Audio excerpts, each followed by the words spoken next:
It's the HTC One. I'm Aaron from PhoneDog.com. We've had a quick hands-on from the HTC event in New York. I'm going even more hands-on with HTC's new flagship device. I've been working with it for a few weeks, and let me tell you, it is a hot cell phone and one of the most beautifully designed, if not the most beautifully designed, Android phone out on the market.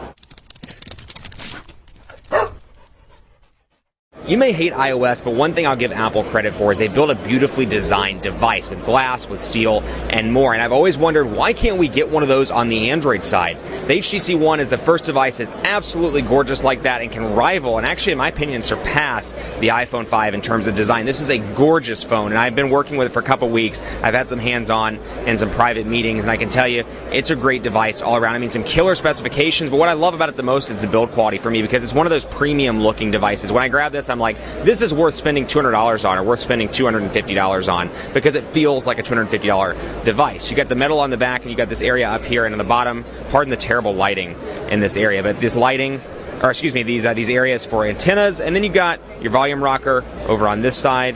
You got micro USB charging port down here at the bottom. You got your power button and 3.5mm headphone jack up top. But what I like is you got the dual stereo speakers up at the top and up at the bottom. Now, HTC Sense 5 has been revised as well, and it's beautiful. It's got some new enhancements. You can see, obviously, the fonts are different. Then I'll come in here so you can take a look at what it looks like. So you have a traditional home screen look here, but what you also have is something called Blink Feed, which you can see incredibly fast responsive or performance here. Very responsive all around. You got the clock, and of course, when you go in your menu as well, you can see just how quickly this device runs. Absurdly fast all around. Throw it into the phone.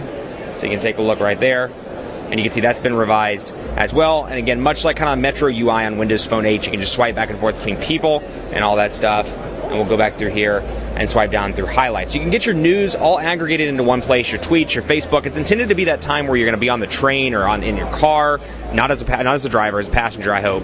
But in the car, you know, driving to work with a friend, you're like, you know what, I just want to quickly check my Facebook, my Twitter, and then go back to talking to my friend as he's driving. You can take a look here, quickly scroll through, see what's most important to you, click on it if you want to. Hands-free Fruit Ninja, for example, and go right into Twitter and take a look at that. So really a well-designed, and of course if you don't want that, you can go right back here and then activate the home screens, and you can turn Blink Feed off. So you have the option to do that, but just really take a look at how responsive this device is all around. You've got kind of that same area, that same effect right there with the original HTC Sense that you have with Sense 5, but really beautifully designed. Fonts are different. You can see at the bottom you've got two capacitive buttons, back and home. Double tap home to hit your recent applications. Press and hold home to access Google Now. And of course you got your back button down here. Dual stereo speakers on the front, huge for Beats audio integration, which is included with this device. You got your speakers right there, and even though Beats audio, you got to enable it by going to plugging in headphones, rather.